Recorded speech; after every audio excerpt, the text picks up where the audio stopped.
신바람 사연 아파트. 오늘의 사연 시작하겠습니다. 안녕하세요. 결혼한 지 이제 6년째 된 30대 중반 여자입니다. 아주버님네하고 번번이 차별하는 시댁과 이별한 기념으로 이렇게 글을 씁니다. 저희 부모님은 철물점을 운영하고 계십니다. 큰 시장에서 10년 넘게 하고 계시다 보니 고정 고객이 많고 수입도 적지 않습니다. 하지만 오랜 장사로 지치신 부모님은 저에게 그 일을 물려주고 싶어 하진 않으시더라고요. 저는 평범하게 서울에서 중위권 대학을 졸업해 현재는 외국계 화장품 회사에 다니고 있어요. 결혼 전까지는 부모님과 같이 살다가 결혼하면서 나와 살게 되었고요. 남편과는 대학 시절 만났습니다. 사실 취업 전까지는 친구 사이였는데 서로 멀지 않은 곳에 취업을 하게 되면서 자주 만나게 되었고요. 그러다가 연인으로 발전해서 제가 28살이 되던 해에 결혼까지 하게 되었습니다. 남편에게는 위로 6살 나이 차이가 나는 형이 있습니다. 저에게는 아주버님이죠. 아주버님은 온 집안의 사랑을 독차지하며 자랐다고 합니다. 그게 시아버지의 형제들은 다 딸만 있고 아들은 없는 상태에서 아주버님이 태어났기 때문이에요. 덕분에 시아버지는 땅이랑 돈도 받으셨대요. 하지만 제 남편이 태어났을 때는 이미 6년이란 세월이 지나 있었고 그 사이에 다른 형제들도 아들을 가졌기 때문에 찬밥 신세였다고 하더라고요.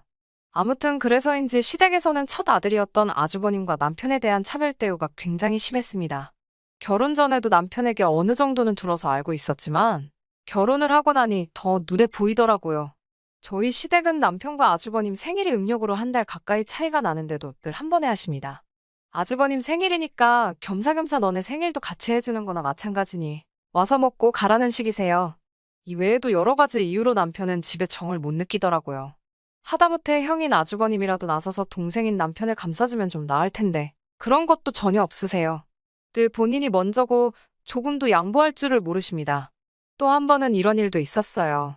상견례 전에 저희 집에 처음으로 인사를 온 날이었어요. 저희 친정어머니가 남편의 손을 잡고 이름을 부르며 우리 딸을 앞으로 잘 부탁한다며 말을 건넸는데 남편이 울먹이더라고요. 집에서는 이렇게 다정하게 자기 이름을 불러준 적이 없었다면서요.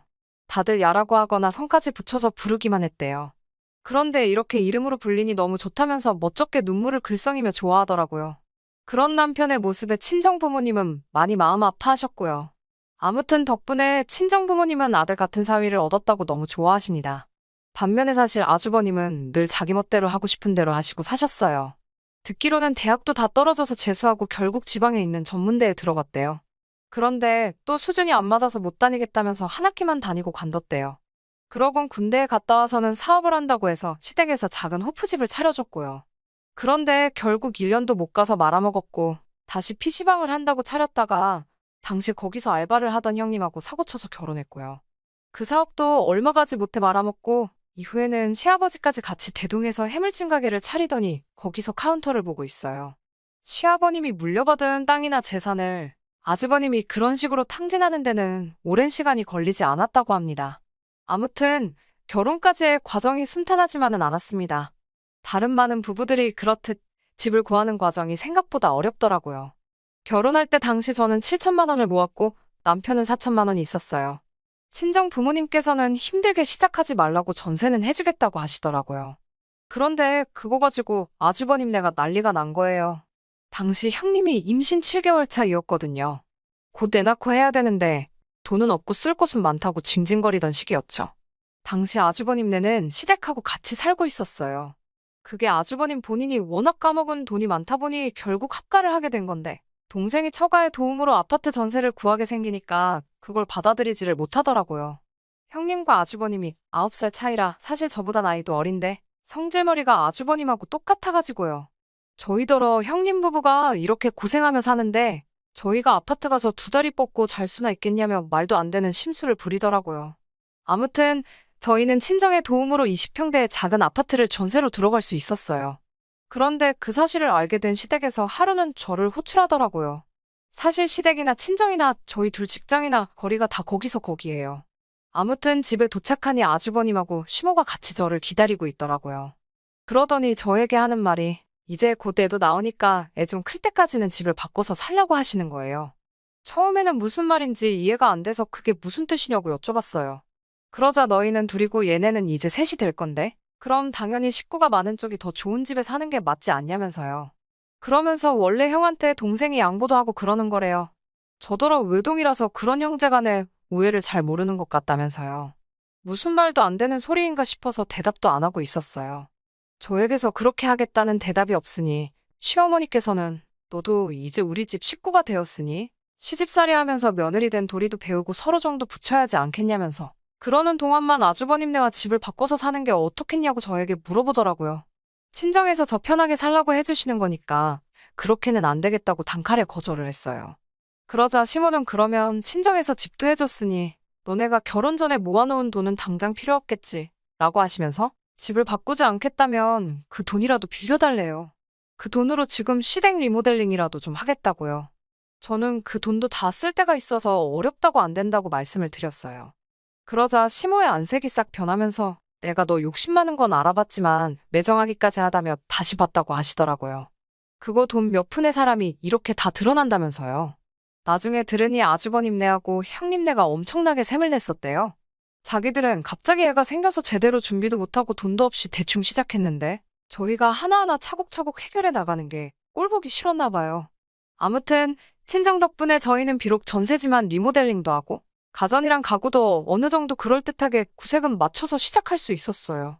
그리고 벌써 이렇게 세월이 지났네요. 돌이켜보면 다 적을 순 없지만 이런저런 마음고생이 많았습니다.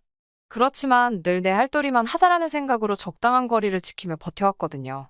그런데 더는 참을 수가 없네요. 사실 이해는 안 되지만 시모는 저희가 잘 사는 걸 못마땅해 하세요.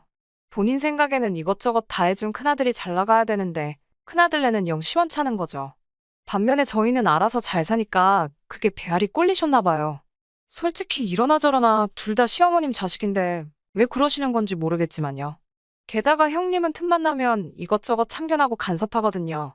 명절날 어른들 앞에서 반말하는 건 기본이고 자기는 손 하나 까딱 안 하면서 전부 저에게 이래라 저래라 시키기까지 해요. 게다가 이제는 육아 문제까지 간섭을 하네요.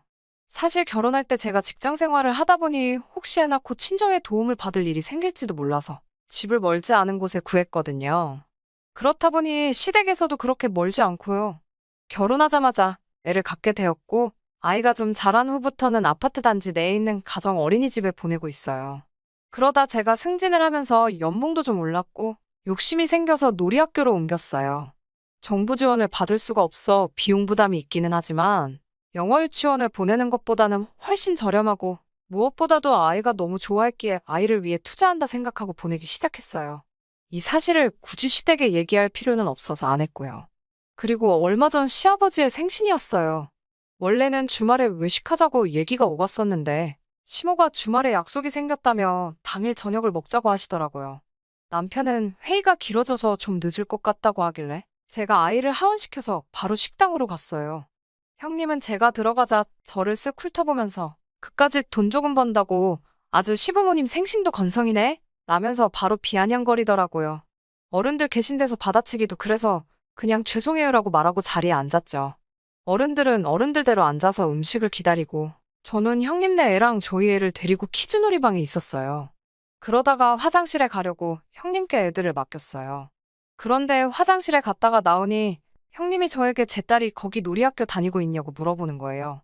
그래서 여기 놀이학교가 프로그램이 괜찮은 것 같아서 옮겼다고 했죠. 그랬더니 갑자기 식당 사람들이 다 들을 만큼 한 달에 무슨 100만 원 넘게 애한테 쓰냐면서 돈 많이 번다고 너무 티내는 거 아니냐며 소리를 지르는 거예요. 자기네 아들은 초등학교 들어가기 전까지 계속 어린이집 보낼 건데 위화감 느껴서 한 지붕 아래서 살겠냐면서요.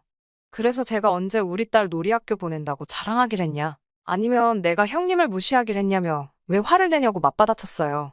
그러자 너 일부러 내 자존심 건들려고 애한테 원복 입혀서 온 거 아니냐며 악다구니를 쓰더라고요. 아무리 형님이어도 저보다 어린데 맞전대 정도는 해달라 제가 쏘아붙이니 너가 뭔데 나를 가르치려고 하냐면서 삿대질을 해대더라고요. 아주버님까지 나서서는 저더러 형님한테 뭐하는 싸가지냐면서 제정신이냐고 난리예요. 애들 앞에서 부끄럽지도 않냐고 제가 그만하시라고 했지만 애들이건 다른 사람들이건 안중에도 없더라고요. 형님은 시부모님한테 이거 보라고 자기 못 산다고 이렇게 무시한다면서 제가 평소에도 사람을 얼마나 깔봤겠냐며 말도 안 되는 소리를 하더라고요. 그래도 시부모님이 중간에서 균형을 잡고 상황 정리를 해주셨으면 제가 이렇게 글까지 쓰진 않았을 거예요. 그런데 시모가 저한테 너는 젊은 애가 정신 나갔냐면서 애한테 무슨 돈을 그렇게 허투루 쓰냐는 거죠. 그것도 아들도 아니고 딸인데 뭐 한다고 그 돈 들여서 놀이학교를 보내고 있냐고. 여자애는 그냥 집에서 한글이나 가르치면 된다나요. 아무리 그래도 손녀한테 어떻게 저렇게 말을 하나 싶고 솔직히 사람으로도 안 보이더라고요. 아주버님네는 저한테 꼴같지 않게 돈 자랑한다며 욕을 하고 식당 사람들도 쳐다보고 우리 딸은 울고 있는데 정신이 하나도 없고 쓰러질 것만 같았어요. 그런데 그때 남편이 어느샌가 나타났더라고요. 남편은 딸을 한 팔로 안고 다른 한 팔로는 제 손목을 잡아 끌며 나가자고 하더라고요. 그러면서 남편이 시부모님께 자식으로서 할 만큼 한 것 같습니다. 생신날 이런 모습 보여서 죄송하고 앞으로도 건강하게 오래 사시라고 그러더라고요. 저도 그 자리에 더 있을 수가 없어서 남편에게 이끌려 나왔네요. 그리고는 그 월말부터 남편이 시키는 대로 시댁에 드리던 생활비를 끊었습니다. 원래는 남편도 저도 연봉 협상이 잘 돼서 더 올려서 보내드리려고 했는데 아예 끊어버렸어요. 그렇게 2달을 안 보내니까 시모가 연락을 해왔습니다. 밥은 잘 먹고 지내냐면서 저희 남편 전화번호가 바뀌었냐고 물어보시더라고요. 저는 몰랐는데 남편이 시댁에서 오는 연락을 다 차단하고 있었나 봐요. 저는 그대로니까 다시 해보시라고 했고요. 그날 저녁 남편에게 그래도 자식된 도리는 해야 하지 않겠냐고 하니까 남편은 자기는 지금 이 가정에 충실하고 싶다고 하더라고요. 이 가정에서 행복을 되찾고 싶다면서요. 그리고 며칠 뒤에는 시댁 어른 중 한 분인 고모님한테 전화가 왔어요. 고모님은 남편이 얼마나 차별당하며 컸는지 직접 눈으로 보신 분 중 한 분이세요. 그러다 보니 저희 입장을 이해해 주시더라고요. 그러면서 말씀하시길 시아버님과 아주버님이 같이 하고 있는 가게는 지금 팔리지가 않아서 울며 겨자 먹기로 하고 있는 중이래요. 거기에 아주버님이 시아버님 모르게 매상을 빼돌리면서 장부를 조작하는 바람에 적자도 엄청나고요. 그런데도 첫째가 그렇게 좋은지 계속 데리고 살고 있다고 합니다. 비록 제가 직접 어떤 복수를 한 건 아니지만 그 이야기를 들으니 좀 불쌍한 동시에 고소하기도 하더라고요. 그래도 시부모님이야 사랑하는 큰아들과 큰며느리가 있으니 행복하시겠죠. 저도 더 이상 스트레스 안 받고 남편이랑 둘이 오손도손 살 거예요. 아들의 첫째만 우선시하는 시댁과 계속 인연을 갖고 살아봐야 천덕꾸러기가 되어버린 우리 딸아이 한테도 좋을 게 한 개도 없다는 생각이 들어요. 이제라도 남편과 우리 가정에 충실하게 살아보려고 합니다. 결혼 준비를 하는 중에 헤어지는 사람들이 꽤나 많다고 들었어요. 단지 그게 제 이야기일 거라고는 여태껏 한 번도 생각해 본 적이 없었을 뿐이지요. 세상에 단점 없는 사람이 어디 있겠어요. 어지간한 일이라면 긴 시간 연애해온 만큼 몰랐던 사실이라도 제가 묻고 넘어가겠는데 이건 제가 남자친구랑 결혼을 하는 건지 예비 신우자리랑 결혼을 하는 건지 싶을 정도로 헷갈려서 결국엔 결단을 내렸습니다. 진작에 저희 어머니 말을 들었다면 적어도 결혼 준비를 시작한 몇 달 안 되는 시간이나마 낭비하지는 않았을 텐데 제가 뭐가 잘났다고 무슨 고집을 그렇게 부렸나 싶어요. 어른들 말 들어서 손해볼 게 없다는 게 무조건 맞는 말은 아니겠지만 괜히 있는 말이 아니라는 생각을 갖게 되었습니다. 결혼까지 생각했던 남자친구와는 인연이라는 길다면 길고 짧다면 짧은 시간을 연애했습니다. 둘이 서로가 차이가 나지 않는 그냥 어디서나 볼 수 있는 평범한 한 쌍이었어요. 둘 다 서로 서울에 있는 비슷한 수준의 대학교를 졸업했고 졸업 후에도 적당히 괜찮은 조건의 회사를 다니고 있었지요. 서로를 아는 지인들의 소개로 처음 알게 되었고 서로 집이 가까운 곳에 있다 보니 그만큼 더 자주 만나게 되면서 결국 결혼 이야기까지 나오게 되었습니다. 무난하게 모난 것 없고 조용한 성격이 적어도 결혼하면 다툴 일은 많이 없겠다는 생각을 갖게 만들었고 가장 좋은 장점 중에 하나라고 생각했어요. 공통점보다는 다른 점이 더 많았지만 서로 다른 점이 많아야지 안 싸우고 잘 산다는 말이 있잖아요. 연애를 하면서 제가 남자친구를 먼저 저희 부모님께 소개를 시키게 되었습니다. 싹싹한 성격은 아니기에 분위기를 주도하거나 하진 않았지만 그건 그거 나름대로 저희 부모님한테 좋은 모습으로 보였나 봐요. 남자친구를 엄청 좋게 보셨는데 그래서 그랬나 자연스럽게 저도 남자친구와의 결혼을 열린 마음으로 생각을 하게 되었던 것 같네요. 제 나이가 30대 초반이고 남자친구는 벌써 나이가 30대 중반이 되던 상황이었어요. 그렇다 보니 연애만 하는 게 아니고 서로 결혼에 대해서 생각해 볼 시기이기도 했습니다. 그리고 제가 남자친구와의 결혼에 대해서 생각을 시작할 때쯤에 남자친구가 먼저 저에게 결혼하자는 이야기를 꺼내게 되었고요. 그때까지는 저도 여느 다른 사람들 마냥 결혼하고 가정을 꾸리고 그렇게 행복하게 살아갈 거라 믿어 의심치 않았습니다. 그런데 결혼 준비를 하는 과정에서 남자친구의 누나, 그러니까 저한테는 신호가 될 뻔했던 그 사람을 만나고부터 점점 제가 생각했던 이상적인 결혼과 현실이 서로 다르다는 걸 느끼기 시작했어요. 연애하는 동안 남자친구의 누나를 직접 만나본 적은 없었습니다. 하지만 위로 나이 차가 좀 나는 누나가 있다는 건 이미 알고 있었어요. 남자친구가 언젠가 누나에 대해서 제게 이야기를 꺼낸 적이 있었거든요. 자기 인생에 있어서 누나한테 정말 큰 도움을 받았다는 식의 이야기였어요. 자기가 학창시절에 공부도 똑바로 안 하고 동네방네 사고나 치고 다니던 문제아였는데 누나가 자기를 바로잡아주면서 정신 차리고 공부를 시작했다고 하네요. 그렇게 인서울 대학에 합격도 하게 되었고 그걸 바탕으로 취직도 하게 되었다는 거예요. 따지고 보면 누나가 지금의 자기 자신을 만든 거나 다름이 없다며 누나 도움이 아니면 지금 회사는커녕 어디 하루하루 일거리 없나 기웃거리면서 하루 벌어 하루 먹고 사는 그런 삶을 살았을 거라 말한 적이 있었습니다. 그때는 그냥 그렇구나 하고 넘겼고 크게 신경 쓰지 않았어요. 지나가면서 나온 이야기이기도 했고 솔직히 이야기만 들었을 때 이걸 이상하게 들을 만한 부분은 하나도 없었기 때문입니다. 저 또한 제 밑으로 남동생이 있는데 오히려 그 이야기를 처음 들었을 때는 남자친구의 누나가 대단하다는 생각을 하기도 했어요. 같은 누나의 입장으로 저는 제 동생의 인생에 그렇다 할 영향력이 있는 그런 누나는 아니었거든요. 물론 남자친구와 남자친구 누나는 10살 가까이 터울이 있고 저랑 제 남동생은 고작 2살 차이밖에 나지 않기에 서로를 비교하기에는 조금 어폐가 있긴 하지만 아무튼 간에 그렇게 남자친구 누나에 대해서 한 번 이야기를 들은 게 전부였지. 실제로 만날 기회는 연애하는 동안 한 번도 없었어요. 남자친구도 굳이 저를 누나에게 소개시키려 하지 않았고요. 그렇기 때문에 그때까진 제 신우가 될 수도 있던 사람이 그 정도로 정신이 나간 사람이라는 걸 알 수 없었습니다. 결혼 허락을 받으러 처음 남자친구 집에 갔을 때도 남자친구의 누나는 일이 바쁘다는 이유로 만나질 못했었거든요. 그래도 그날에는 남자친구 부모님이 저를 워낙 괜찮게 보셔서 하루빨리 날짜를 잡느니 하자는 그런 이야기가 오고 가곤 했어요. 말씀드렸다시피 저는 벌써 부모님께 남자친구를 소개를 시켰었고 두 분도 남자친구를 사윗감으로 좋게 보고 계셨기에 결혼 허락을 받는 과정이 어려운 부분은 하나도 없었습니다. 양가에서 서로 사위 될 사람과 며느리 될 사람을 저렇게 마음에 들어하니 더 두고 볼 것도 없었는데 거기서 제가 생각도 못한 사람이 하나 나타나게 되었으니 그게 바로 남자친구의 누나였어요. 남자친구의 누나를 처음 만나게 된 건 양가 상견례 자리에서였습니다. 제 동생은 따로 참석하지는 않았지만 남자친구의 누나가 이번에는 참석을 했거든요. 가족의 일원인데 그 자리에 동석을 한 게 이상하거나 잘못되었다거나 생각하지는 않았어요. 오히려 하는 것도 없으면서 자리가 불편할 것 같다고 불참한 제 동생이 원망스러웠지요. 심지어 처음엔 결혼 전에 남자친구의 누나를 한 번이라도 만나서 다행이라 생각했습니다. 인상도 평범했고 누나가 동생을 엄청 챙기는구나 싶은 느낌 정도밖에 받지 못했어요. 그런데 상견례 자리가 끝나고 집에 돌아와서 저희 어머니께서 표정이 많이 심란해 보이시더라고요.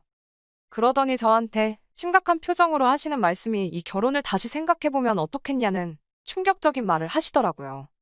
누구보다 제 남자친구를 마음에 들어하셨고 농담처럼 사위라고 부를 때도 있던 분이셨는데 상견례 자리에서 양가 어른들끼리 의견 충돌이 있던 것도 아닌데 갑자기 어머니께서 저러시니 저도 많이 놀랐어요.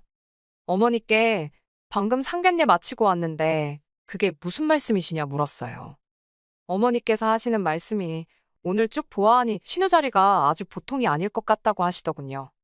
제가 그 누나를 이길 수 있을 것 같지는 않고 결혼하고 나면 그로 인해 고생문이 열릴 게 훤히 보여서 그런다는 거예요. 저는 솔직히 그때 그 순간에는 어머니가 갑자기 왜 저러시나 싶었습니다.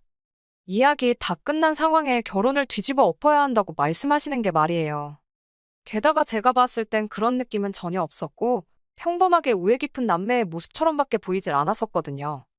누나가 동생 챙기고 동생이 누나 챙기고 귀찮다고 안 나온 제 동생하고 비교해보면 얼마나 보기 좋은 모습 아니냐고 어머니 말에 대들었었지요.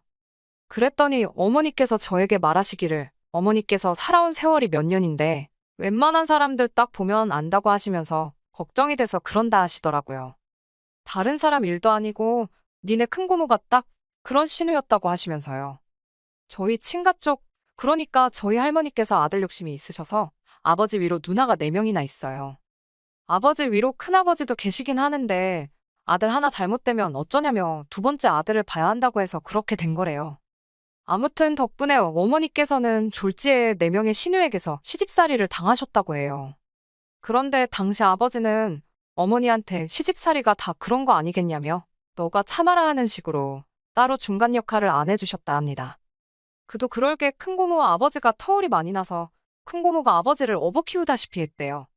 그러니 당시 아버지는 큰고모의 말을 거역할 수 없던 상황이었고, 그런데 그 피해는 고스란히 저희 어머니가 받으셨던 거예요. 할아버지, 할머니 돌아가시고 나서부터는 큰고모가 저희 부모님한테 키워준 값을 내놓으라며 매달 생활비 100만 원씩 보내라고까지 해서 그제서야 아버지가 정신 차리고 큰고모와는 연을 끊고 지내고 있어요.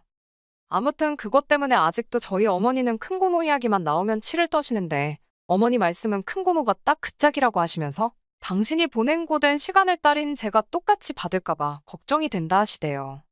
남자친구가 순한 성격에 싫은 소리 하나 못하는 성격인데 과연지 누나랑 제가 문제가 생겼을 때 딱 부러지게 중간 역할도 못할 것 같고 저희 아버지 마냥 누나 뜻에 따르자 네가 참아라 할 것 같다고 하시더라고요. 아직 결혼 날짜를 잡은 것도 아닌데 더 늦기 전에 무르는 게 좋지 않겠냐고 하시길래 제가 요즘 이때가 어느 땐데 신우 시집살이 이야기를 하시냐고. 세상이 많이 변했다고 걱정 붙들어 매라고 말을 제가 딱 잘라버렸어요. 걱정하시는 어머니를 뒤로하고 저는 저대로 다시 결혼 준비에 집중을 하기 시작했습니다. 어쨌든 인생에 단 한 번 있는 결혼식인데 소중한 기억이었으면 싶어서 실수 없이 잘 준비하고 싶었어요. 제가 회사에서 하는 일이 연관이 되어 있기 때문에 여태까지 들어간 비용부터 앞으로 들어갈 비용까지 결혼식에 관련한 모든 걸 꼼꼼히 정리해 표로 만들어 놓았습니다. 아낄 수 있는 곳은 아끼고 욕심 부릴 곳은 욕심 좀 내려고 했어요. 남는 건 사진밖에 없다잖아요. 그래서 웨딩 촬영이나 본식 촬영 부분에 예산을 넉넉하게 잡았어요. 그러면서 자연스럽게 스드메 쪽에도 비용이 평균보다는 조금 더 들어가게 되었지요. 하지만 그렇다고 해서 그게 막 몇 천만 원 단위로 더 들어가는 것도 아니고 몇 십만 원 차이밖에 나지 않았어요. 남자친구도 자기는 이런 거 잘 모른다며 저보고 알아서 잘 준비하라고 말을 했는데 제가 정리해 놓은 표를 보여주고 며칠 지나지 않아서 갑자기 결혼식 비용에 대해서 길게 할 말이 있다고 저를 불러내더라고요.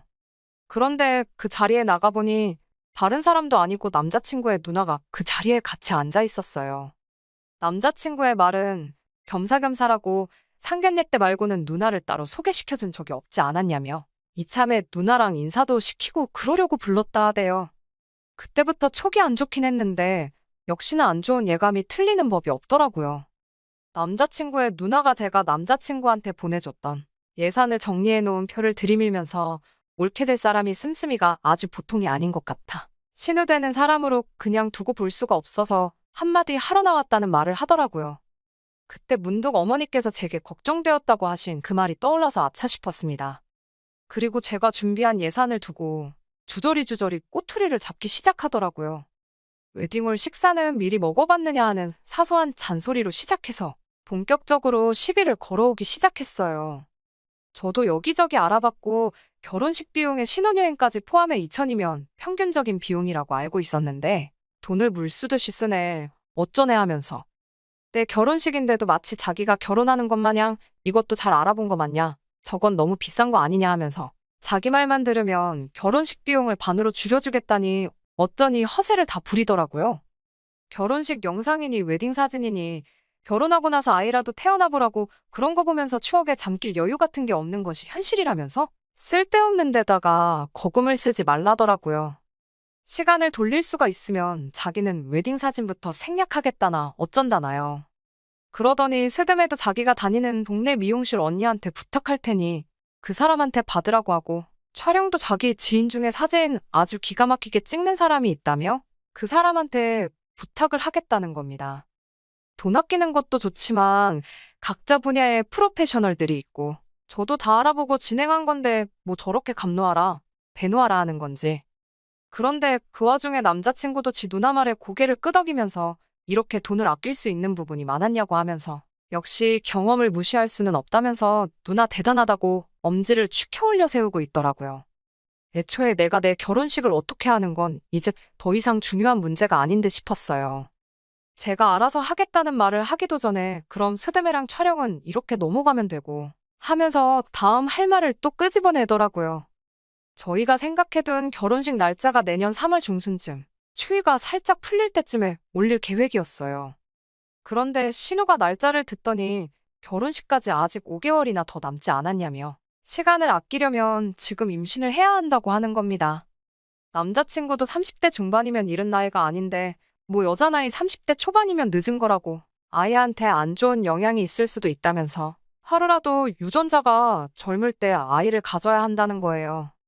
그러면서 아직 5개월이나 시간이 남았으니 결혼식 올리기 전에 아이를 가질 수 있도록 지금부터 노력을 하라는 겁니다. 애를 미리미리 만들어두라니 무슨 음식 재료 준비하는 것도 아니고 저걸 말이라고 하는가 싶었어요.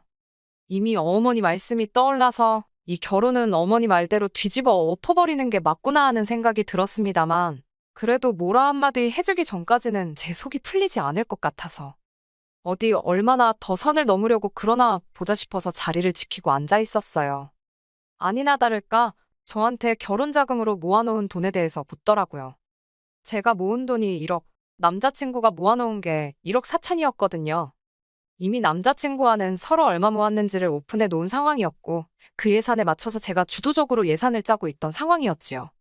제가 작성한 표도 인쇄해서 가지고 있었는데 분명히 남자친구의 누나가 제가 모아놓은 돈이 지 동생보다 4천이 적다는 사실을 모르고 물어봤을 거라는 생각이 들지 않았습니다.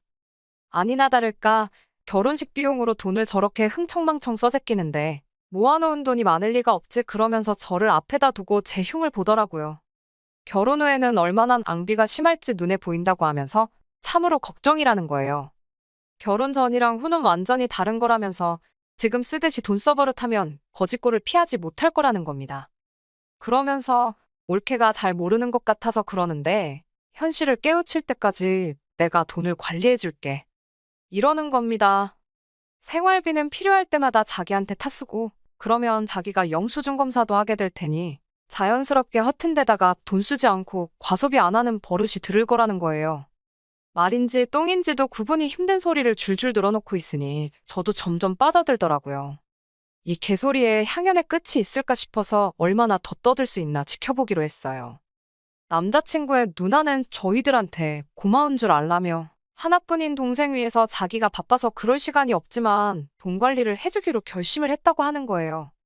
제가 시큰둥하게 못 씹은 표정으로 지네 누나를 쳐다보고 있으니 남자친구가 낌새를 눈치챈 건지 그래도 누나 덕분에 결혼식 비용을 많이 줄여주지 않았느냐 하면서 누나가 원하는 대로 그렇게 하자고 하더라고요.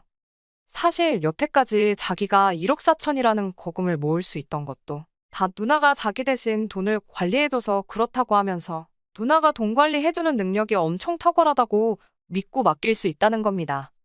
더 듣고 있자니 시간도 아깝고 결국 남자친구 누나의 본심이 여태껏 제 앞에 개소리를 늘어놓은 이유가 제 월급을 관리해준답시고 제 돈을 가져갈 생각에 저랬던 걸 알게 되었으니 더 기다릴 필요가 없었지요.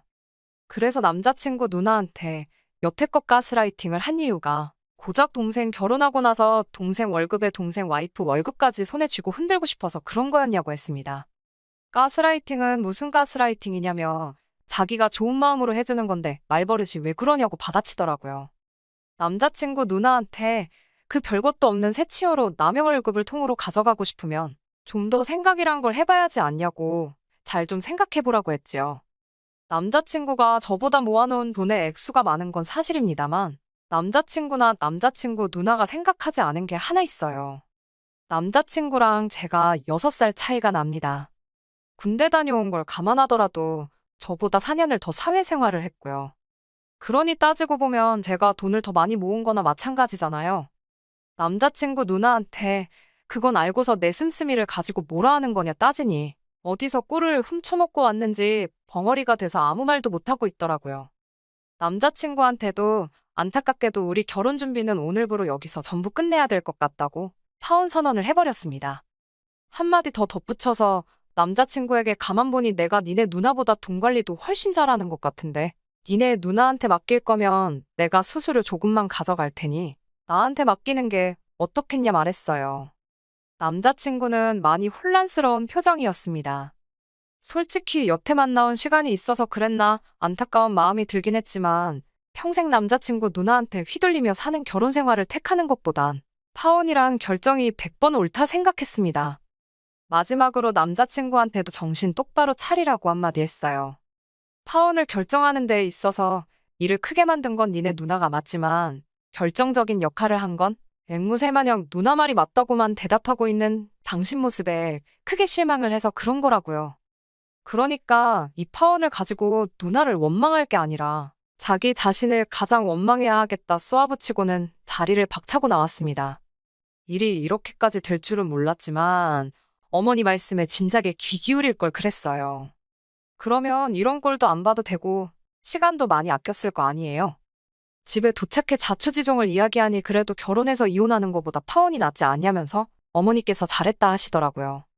어머니께선 오랜 세월을 바탕으로 축적된 경험으로 제게 해주신 충고였을 텐데 제가 너무 제 생각만 하고 자만했던 게 참 부끄럽더라고요. 아무튼 가스라이팅이란 게 그렇게 무서운 거라는 걸 이제야 알았네요. 거의 20년이 가까운 세월을 누나 말이 무조건 맞다고 맹신하고 거역도 못하는 사람이 돼버렸으니까요. 차라리 진작에 남자친구 누나를 만나봤으면 좋았을 텐데 이제 와서 다 끝난 마당에 생각해봐야 아무 소용없는 걸 알지만 누나가 일부러 상견례 날까지 결혼 날짜 잡을 때까지 자기 본 모습과 정체를 일부러 숨겼던 게 아닌가 싶습니다. 괜히 미리 보였다가 눈치채게 만들어 파토내는 것보다 서서히 시간을 들여가며 자기 동생에게 했던 것처럼 저에게도 똑같이 가스라이팅을 할 계획이 아니었나 싶네요. 아마 저희 어머니께서 저에게 미리 경고해 준 게 없었다면 만약이란 건 없지만 신우 말에 혹해서 넘어갔을 수도 있을 것 같네요. 그래도 어머니의 현명함 때문에 정말 지옥 문턱에서 유턴을 한 게 아닌가 싶어 안심이네요. 6개월 만에 다시 찾았습니다. 원래대로였다면 결혼식을 지난달에 올리고 딱 신혼여행 다녀와서 신혼생활을 즐기고 있었을 그때 그 스니입니다. 사연 남겼던 게 생각이 나서 이렇게 후기를 보내드려요. 사실 남자친구한테서 파혼을 하고 한 달이 지나지 않아서 다시 연락이 왔습니다. 제가 옳았고 누나가 틀렸다고 하면서 말이에요. 저는 솔직히 그날 충분히 이해를 시켜줬다고 생각했는데 제정신을 차릴 때까지 시간이 좀 걸린 게 아닌가 싶었어요. 얼굴이 반은 울상이 되어서 한다는 말이 누나가 여태까지 자기를 속여왔다는 겁니다. 무슨 말인고 하니 제 말을 듣고 자기가 곰곰이 따져서 계산을 해봤는데 아무리 생각해도 돈이 5천만 원 이상은 비는 것 같다고 하는 거예요.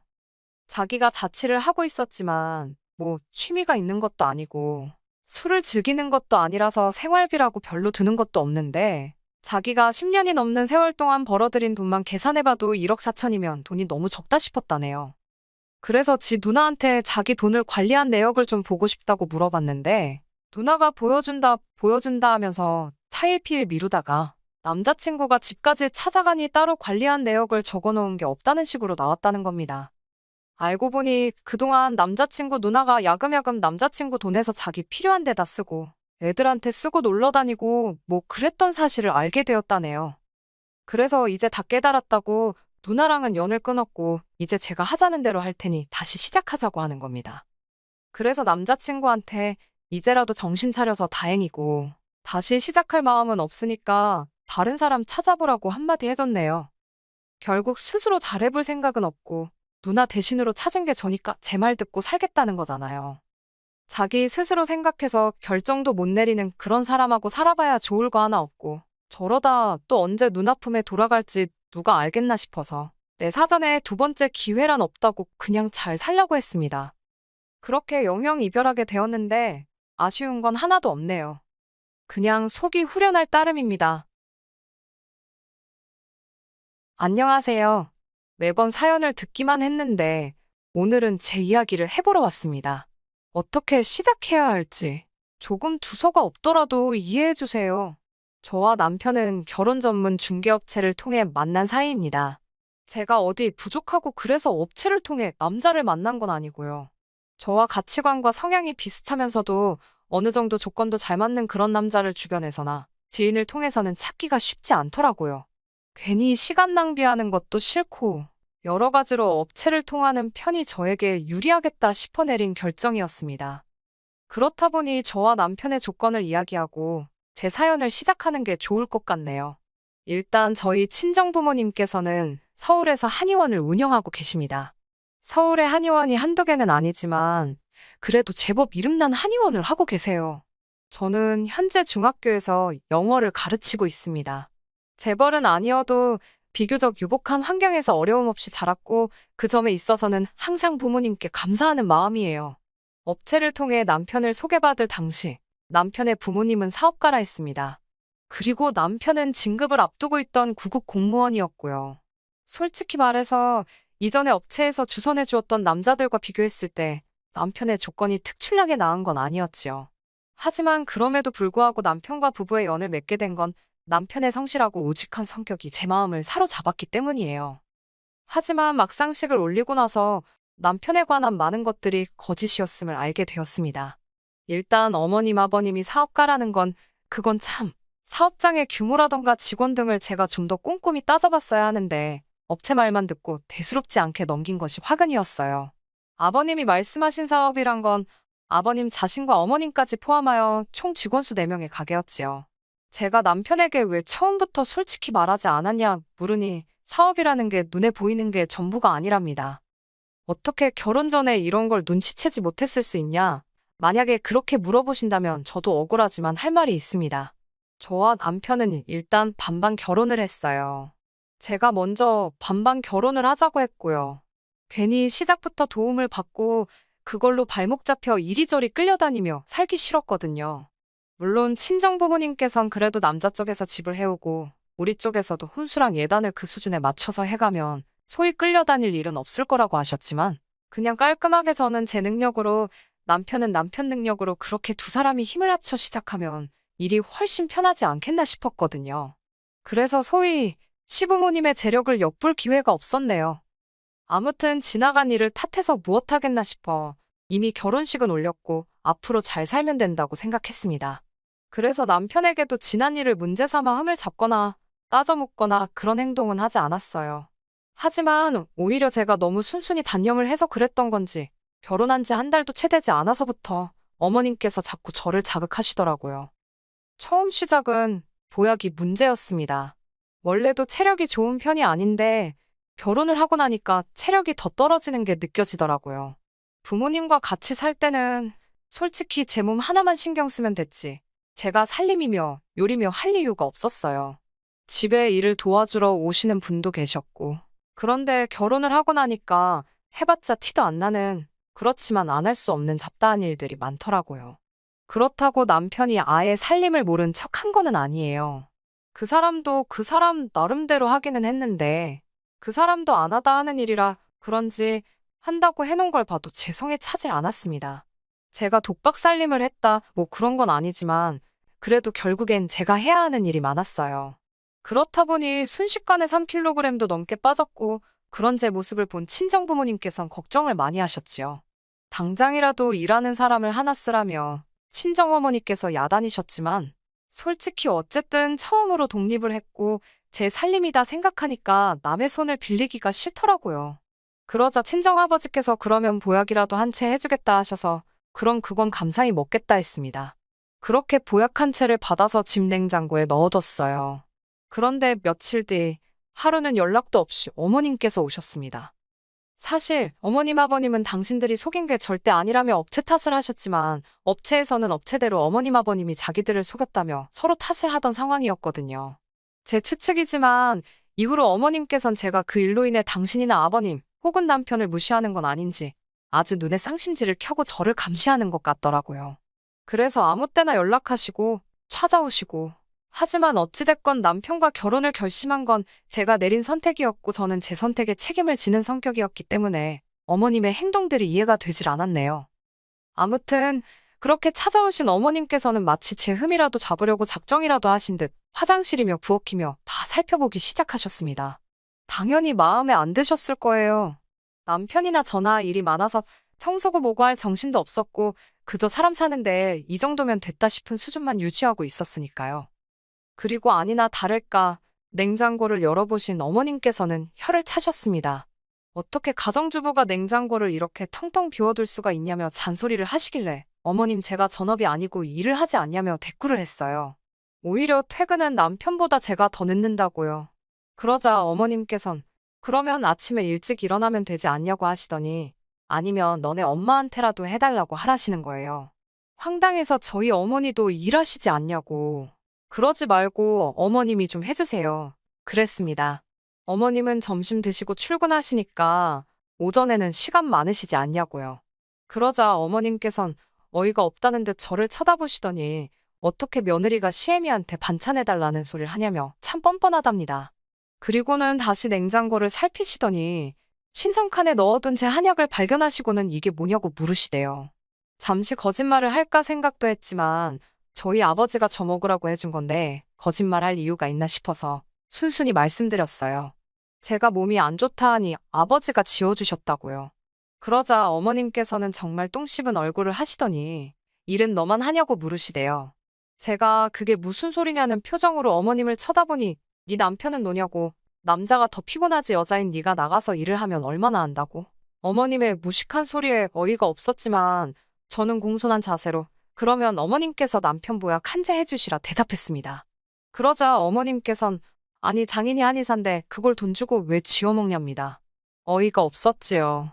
막말로 어머님이 저희 아버지한테 무슨 보약을 맡겨놓으신 것도 아니고 칼만 안 들었지 날강도라는 말을 이럴 때 쓰는 건가 싶었거든요.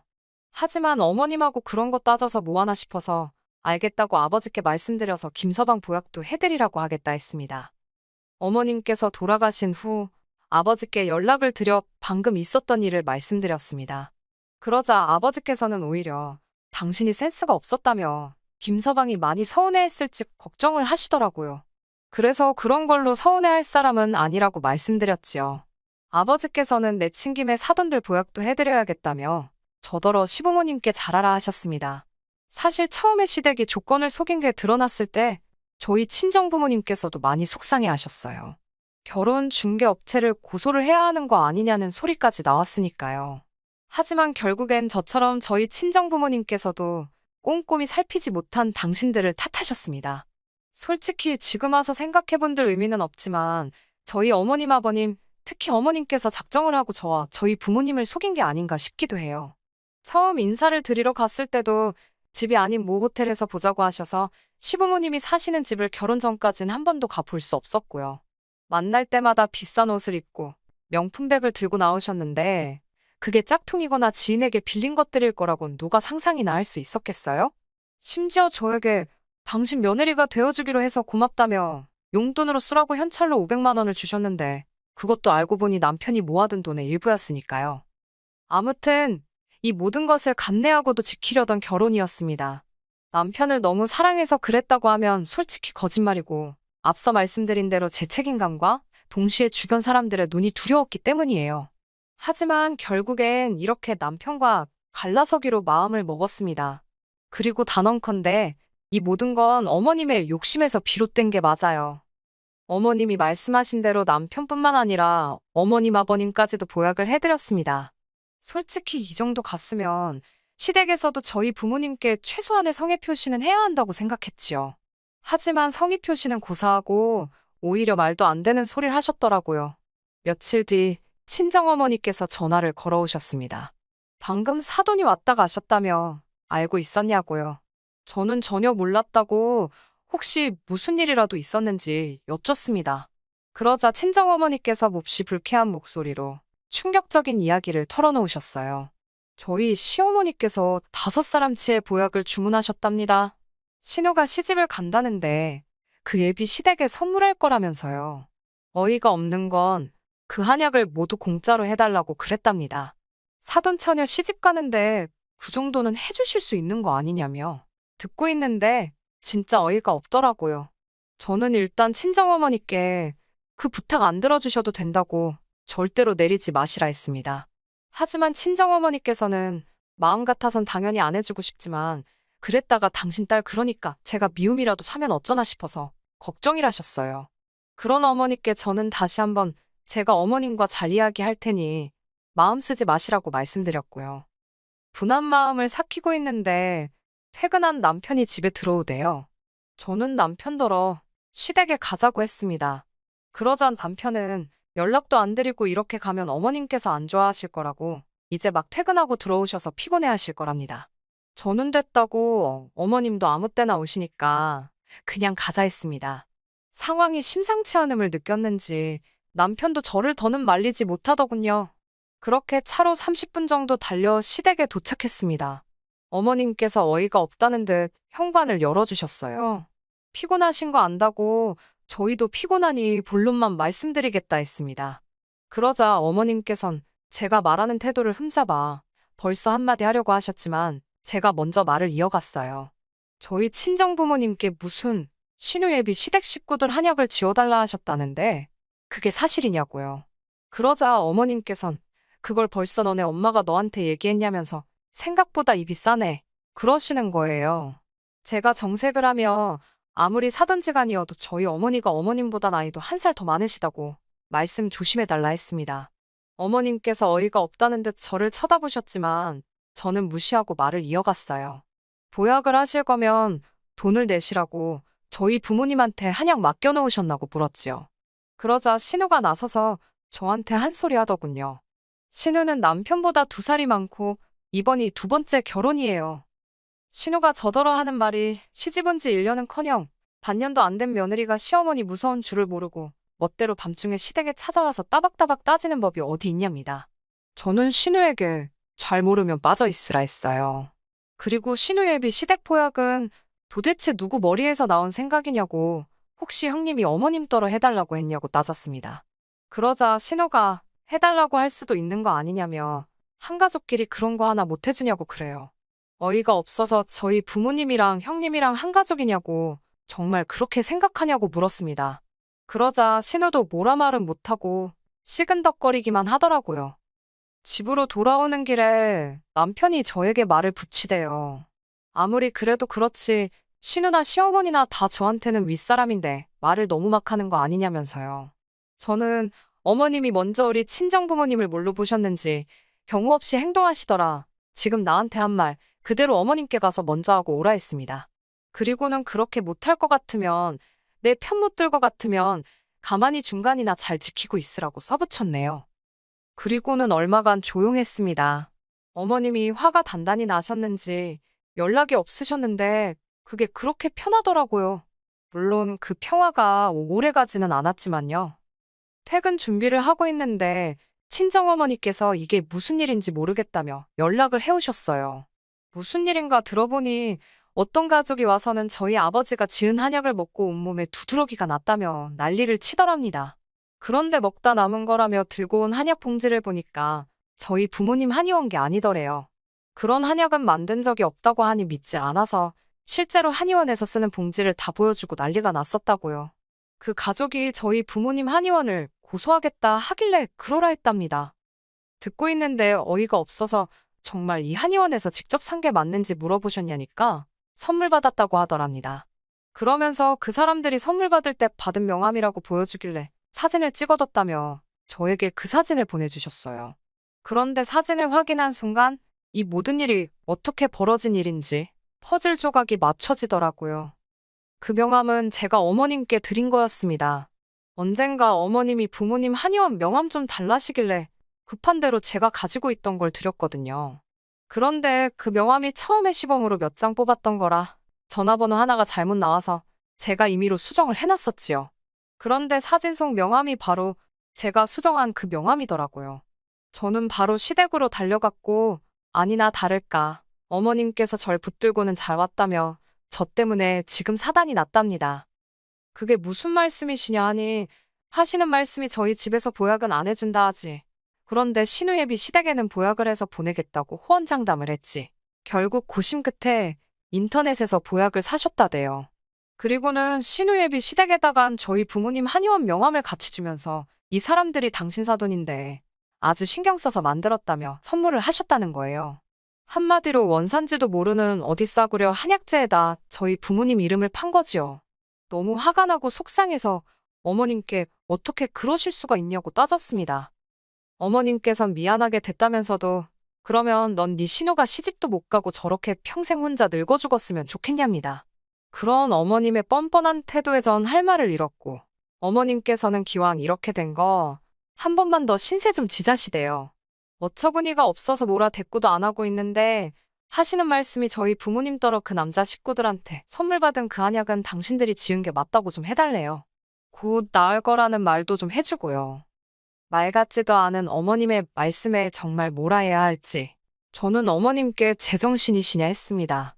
같이 있던 신우가 저더러 그러니까 그깟 보약 좀 해주는 걸로 왜 치사하게 굴어서 일을 이렇게 복잡하게 하냐고 따지대요.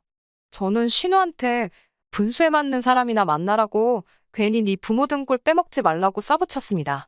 어머님께도 저희 부모님 이름 한 번만 더 파시면 가만히 안 있는다고 명예훼손으로 고소할 거라 했어요. 아마 어머님이 하신 행동이 법적으로 한두 개만 걸리는 건 아닐 거라고. 그러니 저 열받게 하지 마시라고도 했지요.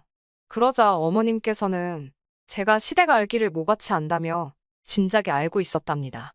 제가 당신을 무시하는 거려. 반성은 고사하고 조금의 미안함마저 느껴지지 않는 어머님의 태도에 진절머리가 나더군요. 그때 신우에게 들었는지 남편도 시댁으로 왔습니다. 남편이 저를 잡아 이끌며 집에 가자고, 집에 가서 이야기하자길래 됐다 했어요. 이렇게 경우 없는 어머님하고 한시도 더 가족이란 이름으로 얽혀있기 싫다 했습니다. 이래서 기우는 결혼은 하는 게 아닌가 보다고 하니 남편이 말이 너무 심한 거 아니냐며 언성을 높이더군요. 솔직히 남편이 언성을 높인 건 그때가 처음이었기에 조금 충격적이긴 했지만 그렇다고 그동안은 제 편을 들어준 건 아니니까요. 그나마 중간에 있을 때는 서운한 건 없었는데 팔은 역시 안으로 굽는구나 싶어서 그냥 여기까지만 하자 했습니다. 솔직히 말하면 그 짧은 두세 달의 시간 동안 제가 너무 지쳤던 것 같아요. 결혼 업체에서는 제가 결국 헤어지기로 했다 하니 정말 미안하다 사과를 해왔습니다. 그리고 덧붙이기를 자기들이 아무래도 이상해서 서류를 검토해보니 시댁에서 서류를 위조한 것 같다며 자기들도 지금 시댁을 고소할 예정이라며 저는 제가 도울 게 있으면 돕겠다고 했습니다. 그리고 신우는 결국 파혼했어요. 그 남자 쪽에서도 신우와 시댁의 실체를 알아차린 건지 그놈의 체면 때문에 진작에 갈라서야 했을 걸 여기까지 질질 끌고 왔다는 사실이 솔직히 부끄럽고 속상합니다. 그래도 더 늦기 전에 지금이라도 제 자리를 찾았다는 게 다행이다 싶네요. 당분간은 건강관리에 힘쓰며 지낼 생각이에요. 안녕하세요.